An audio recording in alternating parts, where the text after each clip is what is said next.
Today's price action of gold and silver could prove to be the most important move that gold and silver has made for 2023, in spite of there being very little move in the prices. I'll explain in this video as we explore.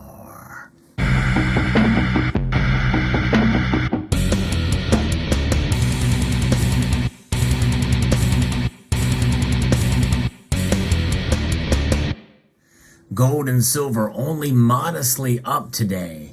What one would expect them to actually fall, considering what the analysts are predicting is going to be happening here soon. Oh, now, why are they up a little bit, especially when we see the dollar index also up slightly today as well, too? You would think that both gold and silver would fall based off of that news. But let's get into the surface of this first, and then we'll get in deeper as we move through this video. Gold and silver, sometimes they perplex us in terms of their price movement. I'm going to be referencing an article here from Reuters that talks a little bit about what happened on the surface here. If you enjoy videos like this where I talk about the markets for gold and silver, I hope you will consider subscribing to the channel and pressing that thumbs up button down below. It does help the algorithm. In fact, even if you don't have anything you think you can contribute in the comment section, you can just type in there "salgorithm." Yes, indeed. All right, so gold, and when the time this article was written, gold had actually fallen a little bit. Just a little tiny dip, like dip into the sauce of the higher dollar index there, as rate hike bets hold despite weak data and dollar gains. Gold reversed course and dropped on Thursday, as the dollar gained after weaker U.S. economic readings failed to upend expectations of another interest rate hike by the Federal Reserve next week amid stubborn inflation. And inflation is definitely stubborn. We are seeing some signs of disinflation now, but make no mistake, a 5% increase, which is down almost a full percentage point from last month's data, still is on top of very high inflation when we started to see it really hyperinflate, and considering metrics over the past 40 years. And by the way, they measure things differently now than they did back then. Many people feel we are at a much higher rate than how it used to be measured back in the early 80s. So 5% on top of 8.3%, which is where it was last year at this time, means that inflation is definitely stubborn and holding on strong. And that's not good for you and I when we need to buy things at the store. That's for sure. So we need to be able to have a good store of value instead of a bad store of value. The dollar is not a very good store of value right now, unfortunately. But gold and silver are. In fact, when is the dollar ever really a good store of value? Only when you can earn above inflation rate in interest. Good luck finding that these days unless you do an I-bond, and there's some stipulations of that. Some people say it's not the best thing to look into. I continue on with this article from Reuters. Spot gold was just down a little bit earlier in the afternoon, and silver was down a little bit too. But silver has been flirting a little bit with that $25 level. It is now just barely above it. As I record this video moments before the markets close, it is sitting at $25.01 in the ask price, and the bid price is below that psychological $25 level by a dime, $24.91.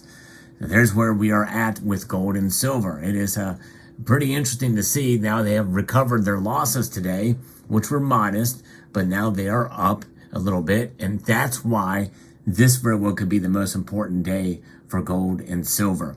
And I'll explain that more so as we go through the data that has affected these markets and what the psychology is behind what the Fed is going to do. Data showed the U.S. gross domestic product grew slower than expected last quarter. They're expecting it at around 2%, but it's really about 1%.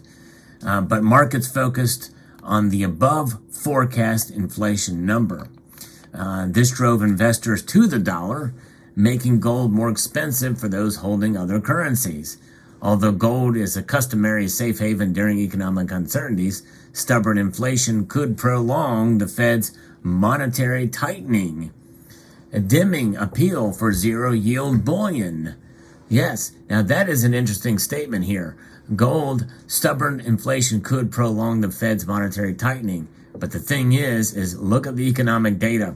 That's a pretty big drop when you look about expectations.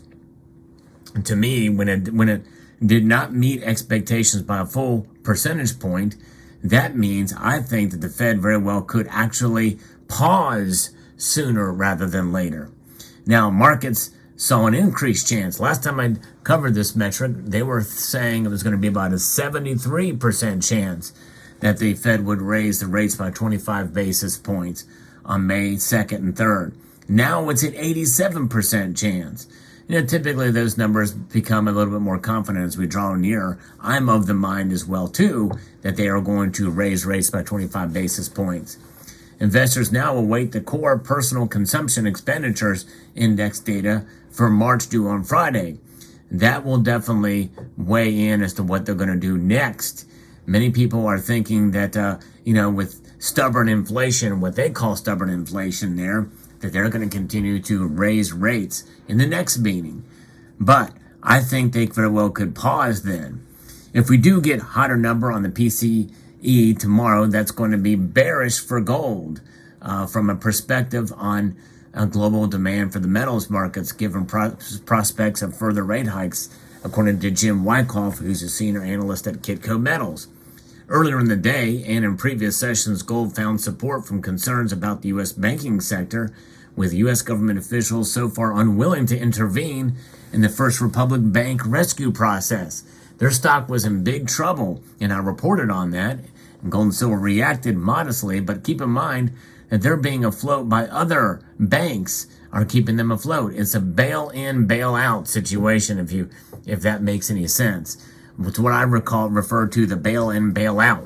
The other banks are bailing them out with their own money. But again, where some of that money coming back from? Well, the Federal Reserve is injecting money in there as well. And so that's why I call it a bail-in, bail-out. Also on the radar were deliberations surrounding the U.S. debt ceiling, lifting Treasury yields. That's sort of a wild card at this point. Those negotiations are going to come to a head with Congress passing legislation barely out of the House.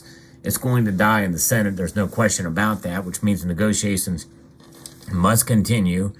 And so far, the Biden administration does not want to negotiate at all on that.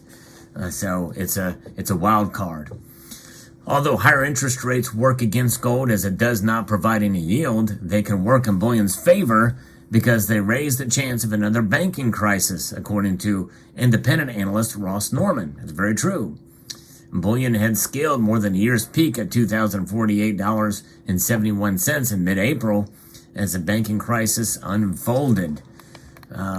But silver also rose a little bit too, and platinum shed a little bit and fell. But now the numbers are up. Now this is where the deeper analysis comes into play and why this may be so important, because if the economic data show the gross domestic product down to 1% and they're expecting 2%, that's a pretty big deal, folks, which means that the Federal Reserve very well may chicken out on another rate hike. In fact, most people, at least from what I see, are expecting the Fed to pause this next time. In fact, I'm kind of surprised that the number didn't go down below 73% with these new economic data, but I guess the PCE data may be the true tale of the tape here. But the very fact that they are expecting, with an 83% chance of a rate hike for gold and silver to go, or for the Federal Reserve to raise interest rates another quarter point, and gold and silver are up, and the dollar index is up. What does that tell you, folks? That gold and silver prices are starting to become immune or separating from what the Fed does and maybe even what the dollar does. They're ignoring it to some extent. I don't think that's a very strong statement to make right now. However, they are working against it, and they've been doing that. We've seen that from time and time again, independently. But right now, silver is and gold is, at least to some extent, very, very little, but they're showing some resistance to what the dollar is doing and what the Fed is doing, which means that either way, if they pause, watch gold and silver. If there's any consideration by the PCE data that comes out tomorrow that they may pause, gold and silver is going to probably go up fairly dramatically. What does that dramatic move mean? I'm talking about 2.5%, 3%, maybe even 4% move for both metals. Yeah, that could happen. And that could happen within days after that occurring. Who knows? 1 day move of between 2.5% to 4%. Quite possible. Not out of the question, that's for sure.